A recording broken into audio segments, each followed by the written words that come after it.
So hey everyone, आप लोग का बहुत बहुत स्वागत है हमारे YouTube चैनल स्टडी पॉइंट रहा है। तो गाइस आप लोगों के लिए टॉप 15 का यूपीएससी क्वेश्चन आ चुका है गाइस। तो आप जितने भी स्टूडेंट आप किसी भी गवर्नमेंट एग्जाम का प्रिपरेशन कर रहे हैं और सभी स्टूडेंट के लिए हेल्पफुल होने वाला है। गाइस मेरी तरफ से इतना ही रिक्वेस्ट है कि प्लीज नोट जरूर बनाइएगा, क्योंकि नोट बहुत इंपॉर्टेंट होता है हर एग्जाम के लिए गाइस। इसलिए मैं रिक्वेस्ट अपने हर वीडियो में आप सभी स्टूडेंट से करती हूँ कि प्लीज नोट जरूर बनाइएगा।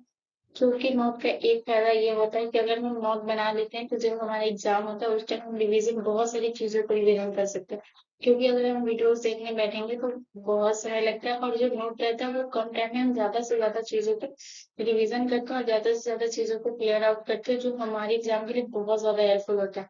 इसलिए मैं हर स्टूडेंट को कहती हूँ कि प्लीज आप सभी स्टूडेंट नोट जरूर बनाया करिए, क्योंकि नोट रियली बहुत हेल्पफुल होता है और बहुत ही थोड़ा सा टाइम लगता है कि नोट बनाना पड़ता है। तो आप एक काम करिए, पेपर वीडियोस को पूरा देखिए, कि जितना शॉर्ट तरीके से हो सके उतना शॉर्ट तरीके से आप नोट बनाने की कोशिश करें, लेकिन प्लीज नोट जरूर बनाइएगा।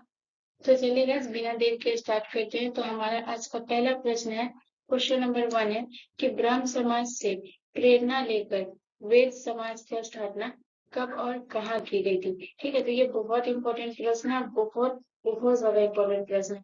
तो आप देख सकते हैं यहाँ पे क्या क्वेश्चन कह रहा है। पहले क्वेश्चन को समझिए कि ब्रह्म समाज से प्रेरणा लेकर, ठीक है, इन्होंने जो स्थापना की थी वो ब्रह्म समाज से प्रेरणा लेकर की थी।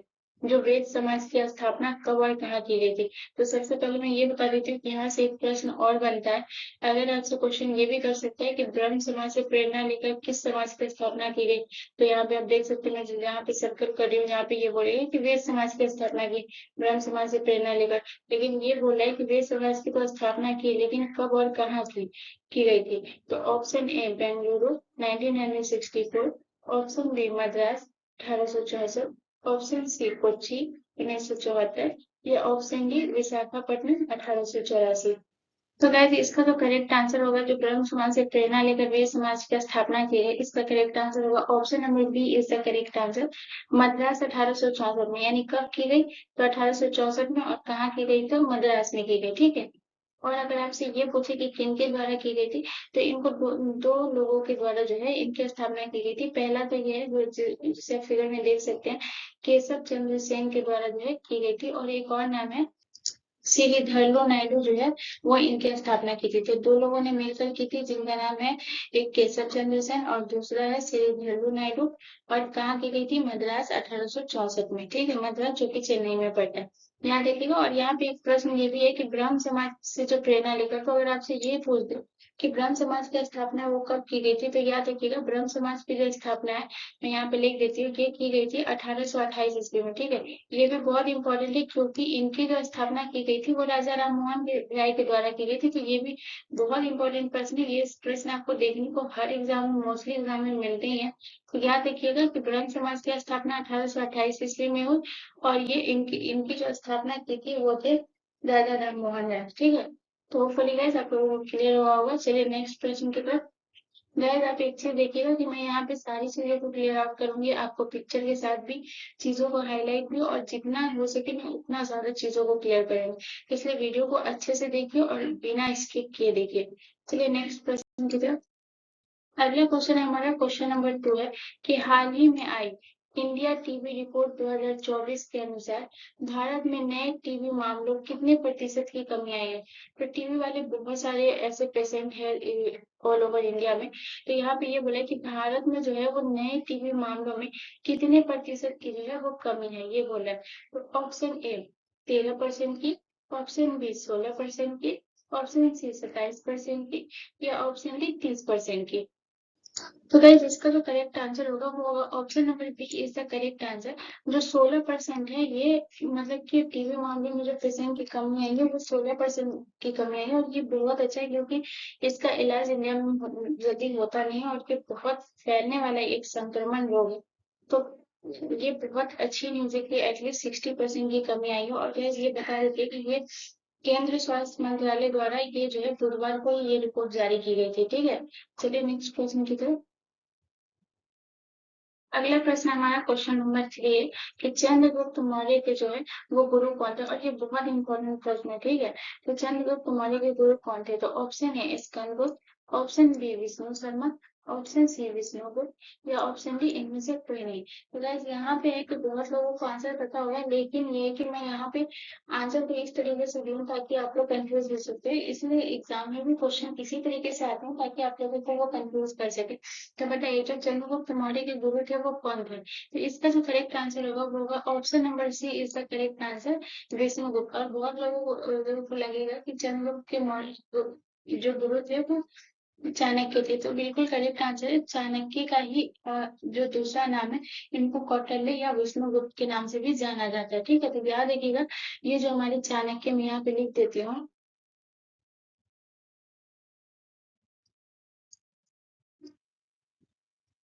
याद रखिएगा कि चंद्रगुप्त मौर्य के जो गुरु हैं वो चाणक्य, और इनका ही अलग नाम विष्णुगुप्त भी है और मौर्य और कौटिल्य भी है। ठीक है, ये दोनों नाम चाणक्य का ही, ये याद रखिएगा। और इनके जो चंद्रगुप्त मौर्य के जो गुरु थे ये चाणक्य थे। ठीक है, और ये भी याद रखिएगा कि जो इनकी महत्वपूर्ण भूमिका निभाई थी चंद्रगुप्त मौर्य की, इन्होंने बहुत मदद की थी। जो नंद वंश को समाप्त करने में इन्होंने बहुत महत्वपूर्ण भूमिका निभाई और चंद्रगुप्त मौर्य की मदद की चाणक्य ने। ठीक है, चलिए नेक्स्ट प्रश्न की तरफ। अगला प्रश्न हमारा क्वेश्चन नंबर 4 है कि निम्नलिखित में से कौन सी आउटपुट डिवाइस जो है वो नहीं है? तो यहाँ पे ये बोल रहा है कि जो आउटपुट डिवाइस है वो नहीं है। ठीक है, तो option A monitor, option B printer, option C speaker या ऑप्शन डी स्कैनर। तो गाइस इसमें जो बोल रहा है कि आउटपुट डिवाइस नहीं है वो हमारा कौन सा है, तो इसका जो करेक्ट आंसर है वो है option number D is the correct answer. ये हमारा आउटपुट डिवाइस नहीं है। ठीक है, ये हमारा इनपुट डिवाइस है। ठीक है, याद रखिएगा कि ये इनपुट डिवाइस है, बाकी मॉनिटर जो है ये हमारा आउटपुट डिवाइस है, और स्पीकर भी है ये भी आउटपुट डिवाइस। ये याद रखिएगा guys, हर एग्जाम में ऐसा पूछा जाता है कि कौन सा हमारा इनपुट डिवाइस है या कौन सा आउटपुट डिवाइस है। तो याद रखिएगा जितने भी टच स्क्रीन होते हैं वो आउटपुट डिवाइस नहीं होगा। ठीक है, ये इंपॉर्टेंट पॉइंट याद रखिएगा कि जिसको जितने भी टच स्क्रीन होते हैं वो हमारा आउटपुट डिवाइस नहीं होते, जैसे फ्लोटर, प्रिंटर, मॉनिटर, ये सब जो है स्पीकर, ये सब जितना है ये हमारा आउटपुट डिवाइस है। बाकी जो टच स्क्रीन होते हैं वो हमारा इनपुट डिवाइस होता है। ठीक है, चलिए नेक्स्ट क्वेश्चन की तरफ। अगला क्वेश्चन हमारा क्वेश्चन नंबर 5 है कि किस सिख गुरु की मृत्यु चेचक से हो गई थी? तो बताइए जो सिख कौन से ऐसे सिख गुरु हैं जिनकी मृत्यु है वो चेचक से हो गई थी? तो बताइए कौन से ऐसे सिख गुरु हैं जिनकी मृत्यु चेचक से हो गई थी? तो ऑप्शन ए गुरु Govind Singh, option B Guru Angad Singh, option C गुरु हरगोविंद या ऑप्शन डी गुरु हरिकृष्ण। तो गैस इसका जो करेक्ट आंसर है वो है option number D is the correct answer. गुरु हरिकृष्ण जो है इनकी ही मृत्यु चेचक से हो गई थी। जो आप फिगर में देख सकते हैं ये हमारे गुरु हरकृष्ण है। ठीक है, और याद रखिएगा कि इनका जो जन्म हुआ है, अगर आपसे जन्म पूछे तो याद रखिएगा कि इनका जो जन्म हुआ है वो 20 जुलाई 1652 को हुआ है। ठीक है, तो मैं यहाँ पे लिख देती हूँ कि इनका जो जन्म हुआ है तो 20 जुलाई नहीं लिखती हूँ क्योंकि इसमें मोस्टली जो नहीं पूछे जाते, लेकिन आपसे वर्ष जरूर पूछे जाएंगे। तो ये मैं लिख देती हूँ 1652 को जो है इनका जन्म हुआ था। और गाइस याद रखिएगा कि ये सबसे कम उम्र में ये सिख गुरु बने थे, यानी कि ये 5 साल की उम्र में ही ये सिख गुरु बने थे। ठीक है, और इनकी जो मृत्यु चेचक के कारण हुई थी वो कब हुई थी? तो मृत्यु यहाँ पे मैं लिख देती हूँ, क्योंकि मृत्यु और जन्म से रिलेटेड प्रश्न बहुत सारे रहते हैं। तो याद रखिएगा इनकी जो मृत्यु हुई थी वो 1664 में हुई थी। तो यानी कि 1652 में इनका जन्म हुआ और 1664 में ही इनकी मृत्यु हो गई। और ये भी याद रखिएगा कि ये सबसे कम उम्र में से गुरु बने थे, 5 साल की उम्र में गुरु बने थे, गुरु हरिकृष्ण। चलिए नेक्स्ट क्वेश्चन की तरफ। अगला क्वेश्चन हमारा क्वेश्चन नंबर 6 है कि भारतीय संविधान की प्रस्तावना के अनुसार, ठीक है, यहाँ पे ये क्या बोल रहा है, मैं सर्कल कर रही हूँ कि प्रस्तावना के अनुसार बोल रहा है। ठीक है, याद रखिएगा भारत के शासन की सर्वोच्च सत्ता जो है वो किसमें निहित होती है? तो यहाँ पे ये बोल रहा है कि जो भारतीय संविधान की प्रस्तावना के जो अनुसार, ठीक है, भारत के शासन की सर्वोच्च सत्ता जो होती है वो किसमें निहित होती है? तो ऑप्शन ए राष्ट्रपति में, ऑप्शन बी जनता में, ऑप्शन सी प्रधानमंत्री में या ऑप्शन डी इनमें से कोई नहीं। तो गाइस इसका जो करेक्ट आंसर होगा वो होगा option number B is the correct answer. जनता में जो है वो भारत के शासन की सर्वोच्च सत्ता होती है, यानी जनता जिसको चुनेगी वही, जनता पे ही डिपेंड करते हैं कि वो किसको अपना अगला सरकार बनाएगी। ठीक है, बहुत लोगों को ऐसे लगता है कि राष्ट्रपति जो कि टोटली रॉन्ग है। ठीक है, तो याद रखिएगा कि भारतीय संविधान की प्रस्तावना के अनुसार, ये भी पॉइंट याद रखिएगा यहाँ पे जो बोल रहा है प्रस्तावना के अनुसार बोला। ठीक है, भारत के शासन की सर्वोच्च सत्ता जो किसमें निहित होगी, जनता में। तो हर पॉइंट को मैं बार बार रिपीट करूँ ताकि आप लोगों की चीजों को जितना ज्यादा से ज्यादा हो सके उतना ज्यादा क्लियर कर सकूं, क्योंकि एग्जाम में प्रश्न आते हैं बट कभी कभी क्या हर टाइम ऐसा होता है कि हम उसमें कंफ्यूज हो जाते हैं, कभी ऑप्शन में कंफ्यूज हो जाते हैं, तो कभी हमें समझ नहीं आता है कि मतलब इसका करेक्ट आंसर क्या होगा। ऐसा लगता है कि मतलब आ रहा है बट चीजों को हम गलत टिक कर दे रहे हैं। इसलिए मैं 1 से 2 बार चीजों को बोल रही हूँ ताकि आप ज्यादा से ज्यादा चीजों को क्लियर आउट कर सके। ठीक है, चलिए नेक्स्ट क्वेश्चन की तरफ। अगला क्वेश्चन हमारा क्वेश्चन नंबर 7 है कि जिला न्यायालय एवं अधीनस्थ न्यायालयों पर कौन नियंत्रण रखता है। ठीक है, तो हमारा जो जिला न्यायालय और अधीनस्थ न्यायालय है इन पर नियंत्रण कौन रखता है। तो ऑप्शन ए उच्च न्यायालय, ऑप्शन बी जिला सत्र न्यायालय, या ऑप्शन सी सर्वोच्च न्यायालय, या ऑप्शन डी केंद्र सरकार। तो जो जिला न्यायालय है और अधीनस्थ न्यायालय है इन पर जो नियंत्रण रखता है, इसका करेक्ट आंसर है option number A is the correct answer. उच्च न्यायालय जो है वो ही नियंत्रण रखता है। ठीक है, तो याद रखिएगा गाइस, बहुत इंपॉर्टेंट प्रश्न है, ये सब पूछते रहते हैं कि किसको कौन नियंत्रण रखता है। बहुत लोग इस पे सर्वोच्च न्यायालय मार देंगे या फिर केंद्र सरकार मार देंगे, तो ये सब बहुत छोटी छोटी पॉइंट है, इसको चीजों को ध्यान में रखिएगा। चलिए नेक्स्ट क्वेश्चन की तरफ। अगला क्वेश्चन हमारा क्वेश्चन नंबर 8 है कि हाल ही में कहाँ प्रसिद्ध झांसी क्राफ्ट को जीआई टैग का दर्जा मिला। तो ये बिल्कुल करेंट का क्वेश्चन है गाइस, इसमें ये बोल रहा है कि जो झांसी क्राफ्ट है उसको जीआई टैग का दर्जा मिला। तो गाइस आप ये देख सकते हैं फिगर में, यही हमारा जो है ये झांसी क्राफ्ट है। ठीक है, तो option A Goa, option B Sikkim, option C Mathura, या ऑप्शन डी लक्षद्वीप। तो गाइस जिसको झांसी क्राफ्ट को जीआई टैग मिला है इसका करेक्ट आंसर है option number C is the correct answer. Mathura को जो है वो जीआई, झांसी क्राफ्ट का जीआई टैग मिला है। ठीक है, तो ये बहुत इंपॉर्टेंट है, ये सब बहुत करंट का क्वेश्चन है, इसीलिए मैं बार बार बोल रही हूँ कि प्लीज नोट नोट नोट जरूर बनाइए। चलिए नेक्स्ट क्वेश्चन की तरफ। अगला क्वेश्चन हमारा क्वेश्चन नंबर 9 है कि टाटा इंटरनेशनल ने किसे अपना प्रबंधक निदेशक यानी एमडी नियुक्त किया है। जो टाटा इंटरनेशनल है वो किसे अपना एमडी नियुक्त किया है। तो ऑप्शन ए राजीव सिंघल को, ऑप्शन बी किशोर वर्मा को, ऑप्शन सी अशोक दयानंद चंद को, या ऑप्शन डी हार्दिक सिंह को। इसका जो करेक्ट आंसर है वो है option number A is the correct answer. जो राजीव सिंघल है इनको ही टाटा इंटरनेशनल ने अपना प्रबंधक निदेशक एमडी नियुक्त किया है। जिनको आप फिगर में देख सकते हैं यही है हमारे राजीव सिंघल। ठीक है, इन्होंने किनका स्थान लिया, आनंद सिंह का। यानी इससे पहले जो टाटा इंटरनेशनल के प्रबंधक निदेशक एमडी जो थे वो थे आनंद सिंह। अभी जो इनकी घोषणा की गई है वो है राजीव सिंघल। ठीक है, चलिए नेक्स्ट प्रश्न की तरफ।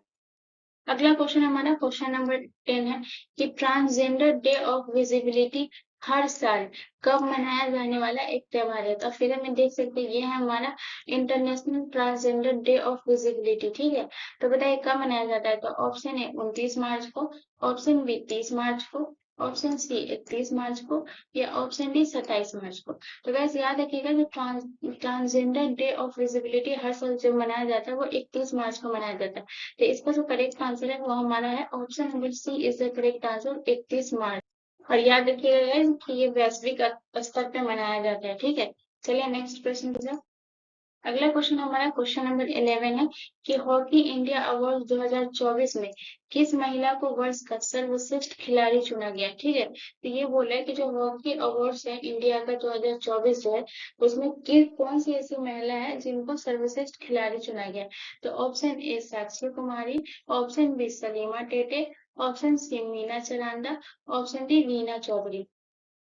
तो गाइस दिल्ली में जो है वो आयोजित हुआ था एक समारोह जिसमें छठे हॉकी इंडिया पुरस्कार की घोषणा की गई थी, जिसमें सर्वश्रेष्ठ खिलाड़ी को चुना गया। तो अगर आपसे अगर महिला पूछे तो इसका करेक्ट आंसर होगा option number B is the correct answer. Salima Tete को जो है, ये जो फिगर में देख सकते हैं ये हमारी सलीमा टेटे हैं, इनको ही हॉकी इंडिया वर्ष 2024 में मतलब महिला वर्ष का सर्वश्रेष्ठ खिलाड़ी चुना गया। और अगर आपसे पुरुष में पूछे तो गैस याद रखिएगा कि पुरुष में हार्दिक सिंह को। ठीक है, तो मैं यहाँ पे लिख देती हूँ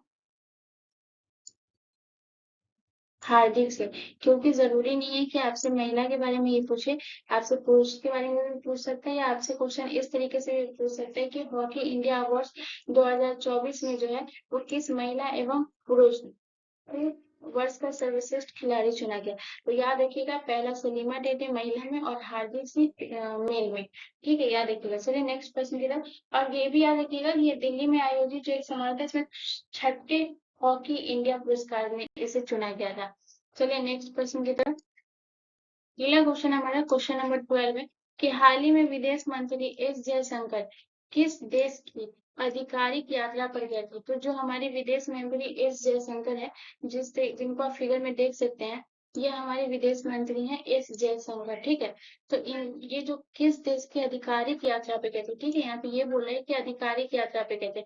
तो option A Bhutan, option B Singapore, option C Nepal या ऑप्शन डी बांग्लादेश। तो गाइस विदेश मंत्री एस जयशंकर जिस देश के आधिकारिक यात्रा पे गए थे, इनका करेक्ट आंसर होगा option number B is the correct answer, Singapore के आधिकारिक यात्रा पे गए थे। ठीक है, याद रखिएगा। चलिए नेक्स्ट क्वेश्चन की तरफ।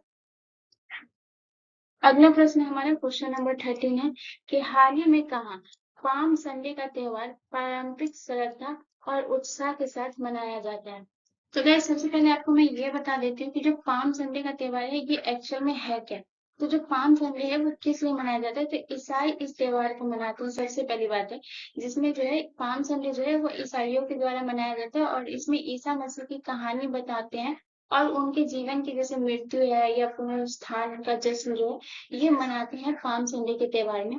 तो बेसिकली ये होता है कि ईसाइयों के द्वारा मनाया जाता है और ईसा मसीह के जीवन के बारे में या उनकी कहानी बताते हैं जैसे मृत्यु के बारे में।